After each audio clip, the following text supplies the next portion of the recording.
Hey guys, स्वागत है आपका success up next YouTube channel पर और 5000 plus mechanical engineering objective questions की सीरीज़ में आज हम टॉपिक चालू करेंगे मशीन डिज़ाइन का। तो मशीन डिज़ाइन को आज से हम डिस्कस करना चालू करेंगे। ऑलरेडी आपको पता है production, engineering mechanics, fluid mechanics, इसके अलावा strength of material, theory of machine, IC engine, nuclear power plant and IC engine, बहुत सारी चीज़ें हम डिस्कस कर चुके हैं। अब हम मशीन डिज़ाइन को चालू करेंगे। अभी तक अगर आपने चैनल को सब्सक्राइब नहीं किया तो अभी इसी वक्त कर लो, बेल आइकन को प्रेस कर लो और वीडियो पसंद आए तो लाइक कर देना। पहला क्वेश्चन है इलास्टिसिटी इज द प्रॉपर्टी। तो देखो, मैकेनिकल प्रॉपर्टीज ऑफ मटेरियल पे मैं ऑलरेडी वीडियो बना चुका हूँ, तो मैं रिकमेंड करूँगा कि आप उसको जाके एक बार देख लो ताकि आपको ये सारी चीज़ें क्लियर हो जाएं कि elasticity, plasticity, wear resistance, hardenability, hardness वगैरह क्या होता है। ठीक है, तो इलास्टिसिटी वो प्रॉपर्टी होती है जिसकी वजह से जो मटेरियल है वो रीगेन कर लेता है अपना ओरिजिनल शेप जैसे ही हम एक्सटर्नल फोर्स को रिमूव करेंगे। पहले एक्सटर्नल फोर्स लगाएंगे, बॉडी स्ट्रेच होगी या बेबी कंप्रेस होगी depending upon the force, and after the removal of the load the body will regain its original shape, that is called elasticity. फिर the property of the material which enables it to draw into wires. Draw into wires क्या होता है? Ductility होता है। ठीक है, और hammer करके उसकी शीट्स बना दी जाएं, उसे कहते हैं malleability. Which of the following material has maximum ductility? Maximum ductility mild steel की देखने को मिलेगी। ठीक है, बी नहीं होगा, ए होगा, माइल्ड स्टील की देखने को मिलेगी। The plasticity of the is the property of the material.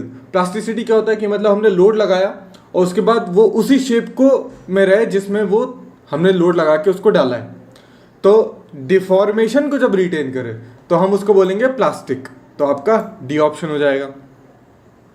Next है the property of the material which enables is to resist fracture due to high impact. इसे कहते हैं टफनेस। तो बिल्कुल सही है, ये टफनेस होती है। अगर आप स्ट्रेस स्ट्रेन कर्व को ड्रॉ करेंगे तो आपको स्ट्रेस स्ट्रेन कर्व कुछ इस तरीके का देखने को मिलता है। ठीक है, और यहाँ पे फ्रैक्चर हो रहा है तो इसके अंदर का जो पूरा एरिया होता है वो आपका टफनेस होता है। क्या होता है? पूरा एरिया जो हो जाएगा टफनेस हो जाएगा। और ईल्ड और आपकी जो इलास्टिक लिमिट तक का जो एरिया होगा उसे रेजिलियंस कह देते हैं। ठीक है, तो रेजिलियंस, टफनेस शॉक लोडिंग में आपकी यूज होती है। ठीक है, which of the following property is desired part subjected to shock? Shock impact, toughness, resilience. A special case of ductility which permits the material to be rolled और hammered into sheets. Thin sheets बना सकें, property malleability. Toughness of the material. देखो, toughness क्या होता है material की? जैसे जैसे आप हीट करोगे टफनेस डिक्रीज करेगी। इसीलिए तो इतनी सारी जद्दोजहद है ना।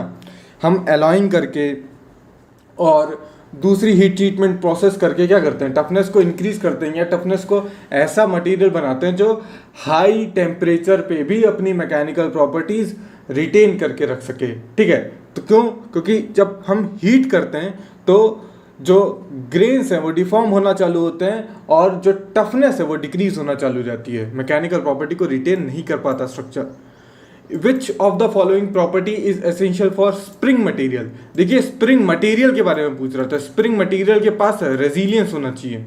ठीक है, एनर्जी एब्जॉर्ब कर पाए मटेरियल। ठीक है, फिर स्प्रिंग की स्टिफनेस होती है। ठीक है, ओवरऑल जो हमारे पास स्प्रिंग बनेगी, जो एलिमेंट बनेगा उसकी स्टिफनेस होगी, मगर मटेरियल की रेजिलियंस।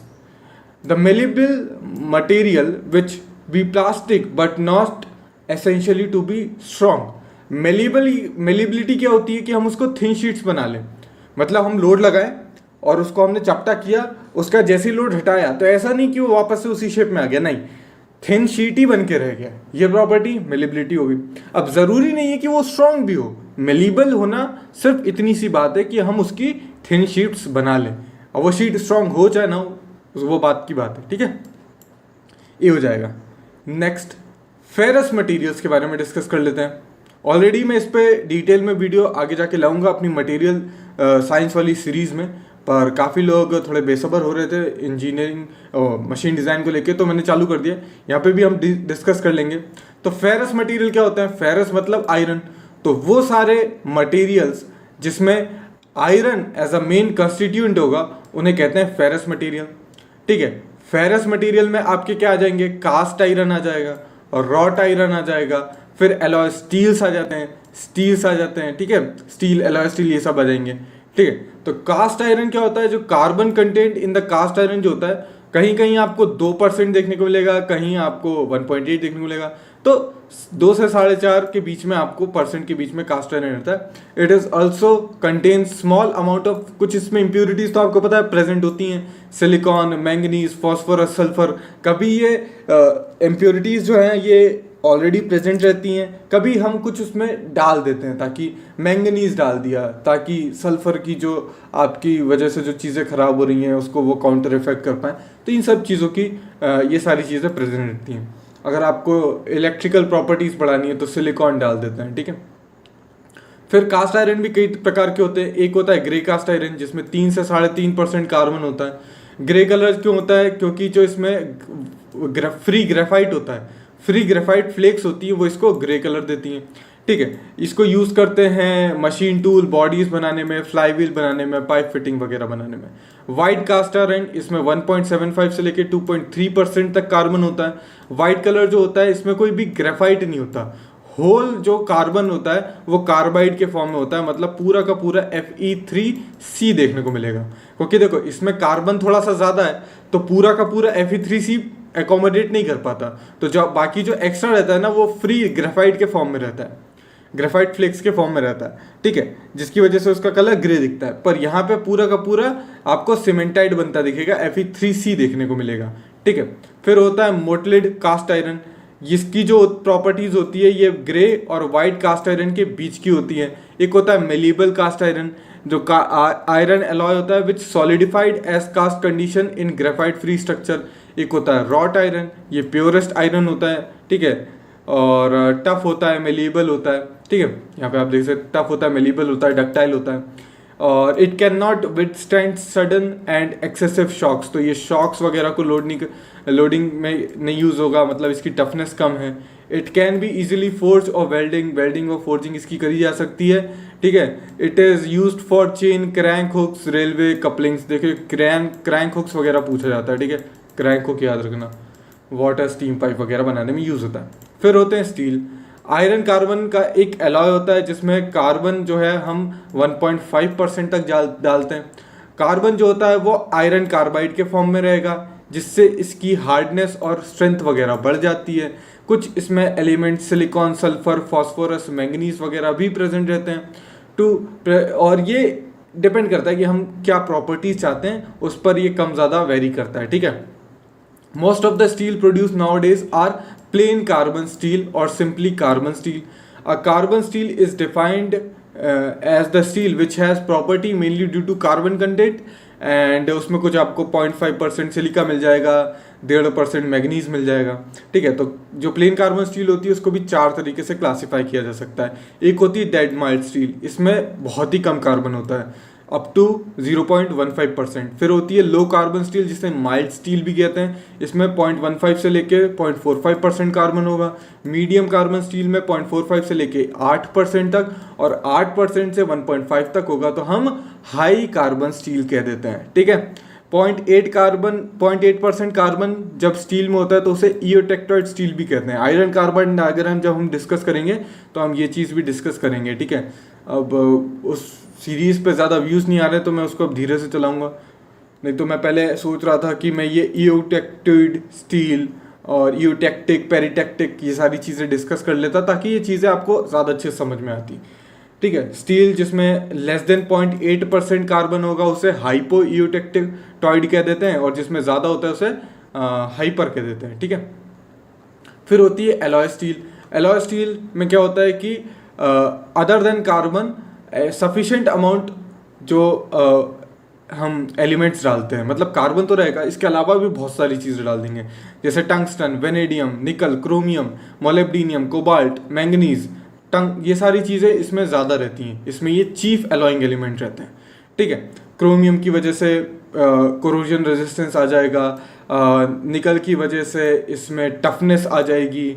इसके अलावा क्या होता है, टफनेस के अलावा जो कोफिशिएंट ऑफ थर्मल एक्सपेंशन है वो डिक्रीज कर जाता है, ठीक है। और वेनेडियम जो है ये यील्ड स्ट्रेंथ बढ़ा देता है। मैंगनीज अगर प्रेजेंट है सफिशिएंट अमाउंट में तो वो इसको ब्रिटल नहीं होने देता है। तो ये सारी प्रॉपर्टीज़ हमको मिल जाती हैं। अगर आप चाहते हो कि मैं एक ऐसा वीडियो बनाऊं जिसमें मैं बताऊं आपको कि अगर मैं स्टील में निकल डाल दूं तो क्या होगा, क्रोमियम डालूं तो क्या होगा, मोलिब्डेनियम से क्या होगा, तो कमेंट सेक्शन में बता देना, क्योंकि इस पर बहुत क्वेश्चन पूछे जाते हैं। बोल देगा कि which of the following element provide toughness to the steel, इस टाइप से पूछ लेगा, 4 ऑप्शन दे देगा, हर एग्जाम में दिख जाएंगे। तो आप चाहते हो मैं ऐसा वीडियो बनाऊं तो कमेंट से करके बता देना। इसके अलावा मैं आपको बताया इनवार जैसे भी जितने भी एलॉयज होते हैं उनका कैसे बनते हैं, क्या उनके कंपोजिशंस होते हैं, प्रॉपर्टीज़ क्या होती हैं, एप्लीकेशंस क्या होती हैं, ये सब पे मैं ऑलरेडी वीडियो बना चुका हूँ। तो वो आपको चैनल की प्लेलिस्ट में ही मिल जाएगा, ठीक है। तो उसको भी देख लेना, वो आपको बहुत ज़्यादा स्टील वो हेल्प करेगा, एलॉय स्टील के बारे में सब कुछ, ठीक है। तो ठीक है, आप बाकी जो चीज़ लिखी हुई है जिसकी वजह से क्या होता है, ये सारी चीज़ें डालने से wear resistance, corrosion resistance improve कर जाती है, इलेक्ट्रिकल प्रॉपर्टी, सिलिकॉन डाल दोगे तो इलेक्ट्रिकल प्रॉपर्टी इंक्लूड कर जाएगी, मैग्नेटिक प्रॉपर्टी इंक्लूड कर जाएगी। तो ये सारी चीज़ें होती हैं। The material commonly use for machining tool bodies, machine tool bodies के लिए कास्ट आयरन का ही नाम चलता है, ठीक है।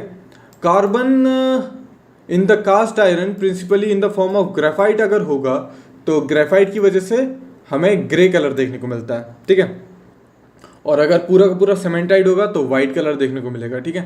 When the carbon in the cast iron is in the form of cementite तो फिर वाइट कलर का देखने को मिलेगा, ये भी सही है। नेक्स्ट फिर है according to Indian standard specification, अगर इस तरीके से लिखा हुआ है FG 200, इसका मतलब है फ्री ग्रेफाइट, और 200 का मतलब होता है maximum tensile strength of 200 megapascal, ठीक है। तो यहाँ पे सी ऑप्शन हो जाएगा। The material commonly use for crank hook, crane hook के लिए रॉट आयरन डिस्कस कर चुके हैं ऑलरेडी। स्टील जिसमें अप टू 15% अगर कार्बन होता है तो उसे डेड माइल्ड स्टील कह देते हैं, ठीक है। फिर 0.15 से लेके मेरे ख्याल से 4.5 तक हम कह देते हैं माइल्ड स्टील या लो कार्बन स्टील। 0.45 से लेके 0.8 तक हमारी हो जाती है मीडियम, और उससे 0.8 से लेके 1.5 तक हाई कार्बन, ठीक है। तो 16 का तो हमारा बी हो गया। फिर अगर इस तरीके से लिखा हुआ है 40C8, तो 40C8 है तो इसका मतलब जो आपकी यहाँ पर जो 0.35 से लेके 0.45 तक का कार्बन होता है, ठीक है। बी ऑप्शन यहाँ पे करेक्ट हो जाएगा। शॉक रेजिस्टेंस अगर इंक्रीज करनी है तो हम क्या मिलाते हैं, शॉक रेजिस्टेंस अगर इंक्रीज करनी है तो निकल और क्रोमियम मिलाया जाता है, ठीक है। देख रहे हो, इस टाइप के क्वेश्चंस इंपॉर्टेंट होते हैं, एग्जाम्स में पूछे जाते हैं। फिर अगर स्टील क्रैंक शाफ्ट वगैरह बनानी है तो क्रोम स्टील यूज करते हैं, ठीक है। क्रोम स्टील को यूज करते हैं क्रैंक शाफ्ट बनानी है तो। फिर बॉल बियरिंग्स अगर बनानी है आपको तो बॉल बियरिंग्स के लिए हाई कार्बन स्टील यूज किया जाता है, ठीक है, हाई कार्बन स्टील। इसमें क्रोमियम वगैरह भी मिला देते हैं, और भी चीज़ें हैं। जो मेरा एलॉयज वाला वीडियो है अगर आप देखोगे ना तो उसमें बताया मैंने कि बियरिंग्स के लिए कौन सा मटेरियल यूज़ होता है, बोल्ट्स के लिए कौन सा यूज़ होता है, ठीक है। तो ये सब तो था पहला पार्ट, बाकी क्वेश्चंस नेक्स्ट पार्ट में। Thanks for watching and as always have a nice day.